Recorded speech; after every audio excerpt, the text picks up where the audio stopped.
It's a word that we have heard often. It's a word that is commonly spoken about on many social media and various other online forums and platforms. But what does the word financial freedom actually mean? Despite numbers governing most of one's finances, yet we will see that finances are uniquely subjective. And so, what a financial freedom could mean for one person is sometimes different from what it means to another person. The idea of this presentation is to share one of the many perspectives on financial freedom that are out there and the ones that I personally endorse. So, any perspective has to begin with a few underlying assumptions. The first one is that if you are your only source of income, you are by definition poor. What this means is that we basically categorize individuals into two groups: one who are financially free and the ones who are not. The ones who are financially free often have more than one sources of income, while the ones who are not have generally only one, maximum two sources of income, and they are predominantly required in the effectiveness of those sources of income. So, the idea that one, by this logic, the idea that one has to follow is to create as many sources of income as possible. What are the sources of income that are there? We will discuss that in a brief moment. Now, before we get there, we need to understand that when we talk about financial freedom or improvement of your finances from the current situation that we are in, the essential first step becomes to objectively evaluate your own finances. And one of the best ways of doing that is by preparing and reviewing your personal balance sheet. A balance sheet is a document which lists out your incomes, assets, expenses, and liabilities. And despite there being objective definitions of each of these terms, you will agree, if you have spoken to many CAs, that there is a degree of subjectivity in each of this also. For example, for us, expenses are in direct um, they directly contribute to your overall quality of life. What we mean is that by lowering your expenses, it is almost like saying you are inevitably going to lower your quality of life.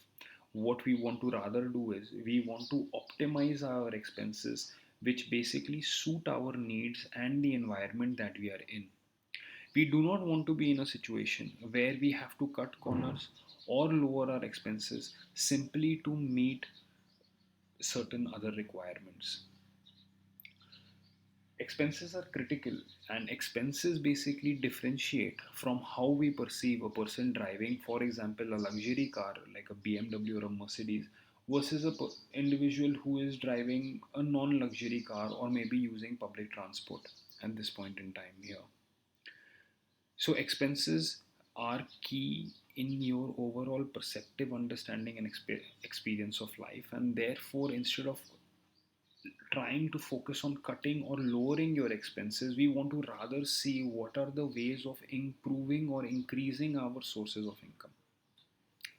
Now, next, when we talk about income, we broadly speak about four categories from where we are likely to generate income.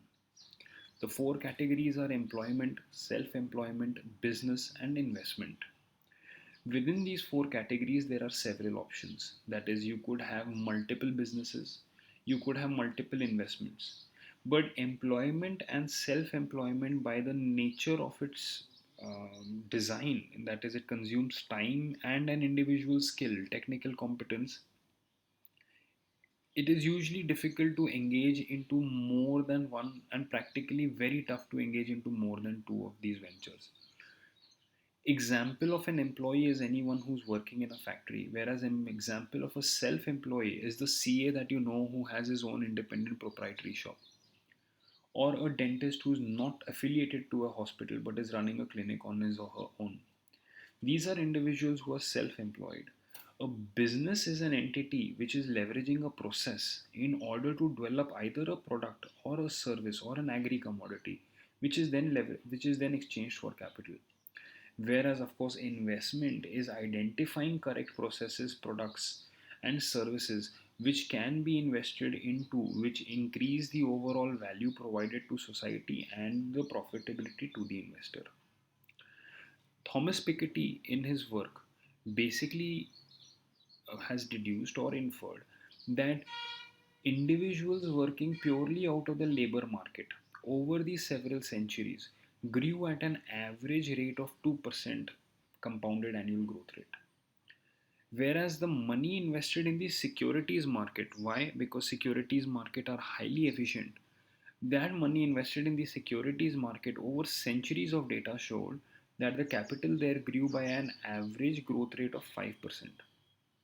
Now, on the surface, 2 and 5% are obviously less, but given the duration of the valuation, which is running into multiple centuries, we can see that 1 rupee invested in the year 1920 at 2% interest rate would have yielded a capital of 7.24 rupees in 2020. The same 1 rupee invested at 5% capital growth rate generates 5% interest rate generates a capital today of 131.50. The returns are not even comparable. Therefore, individuals who have been engaged in the labor or the working class for predominant periods of their time, as compared to individuals who have allocated the same amount of time in the securities market, the latter group has done significantly better. And the same, we can see this even today in our society, that individuals who continue to work in the labor market and only depend on the income from that market for their overall well-being and survival are the poorest of the poor in the society. Whereas even employees who are rich are not rich because of their salary but are rich because of their investments.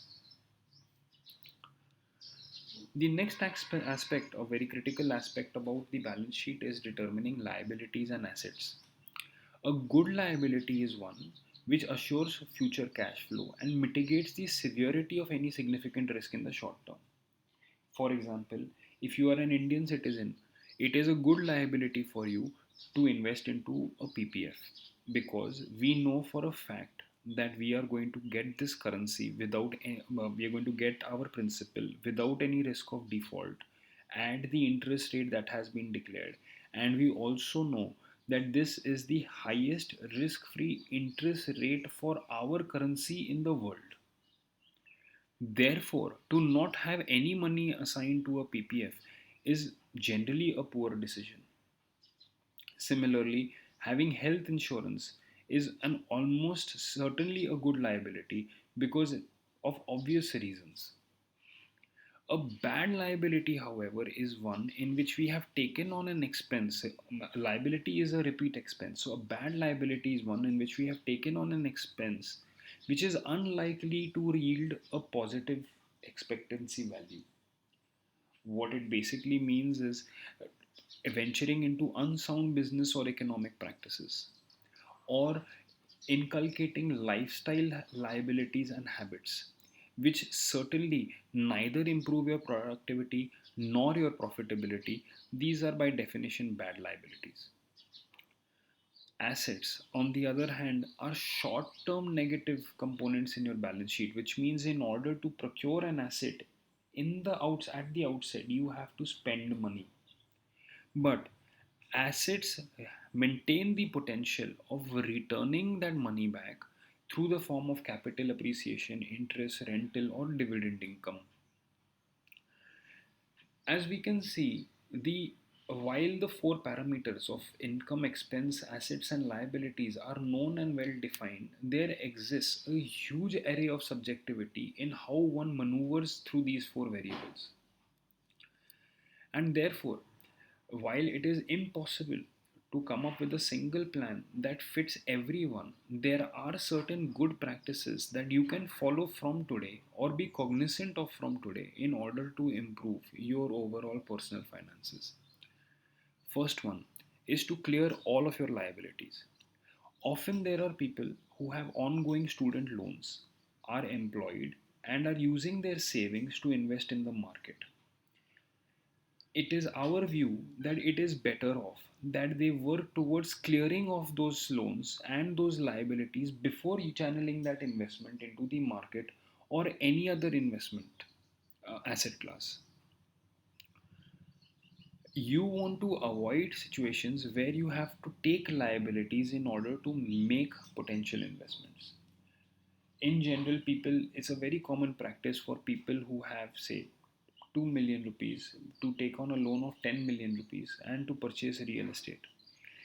When we factor in the GST, the stamp duty, the gestation period, the interest components, you will realize that this is usually a very negative cash flow experience, and this seriously curtails your overall experience of life.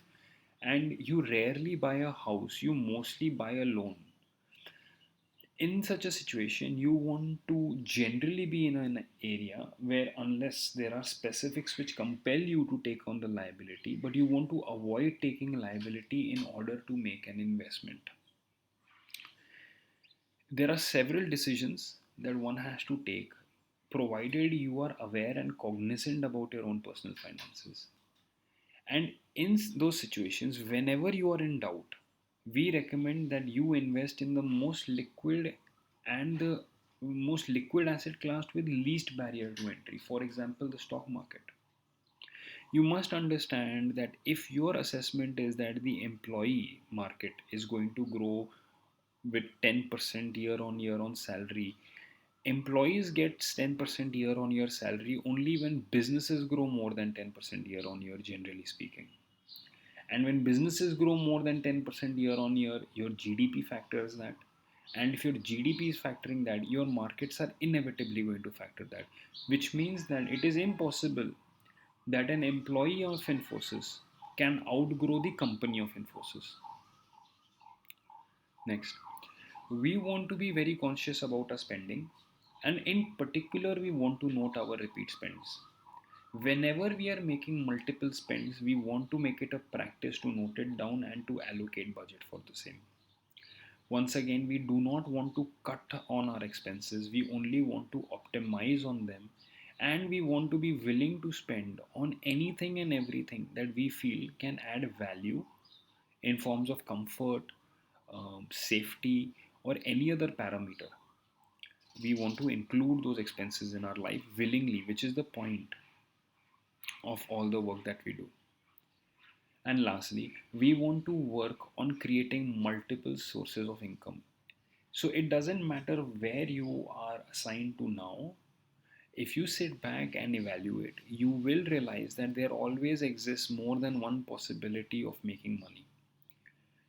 You could tie up with a friend of yours who started up a new business, or you could invest in the market, or you could set up your own potential sources of income through investment in the real estate market, or maybe you could buck the trend and buy gold and silver.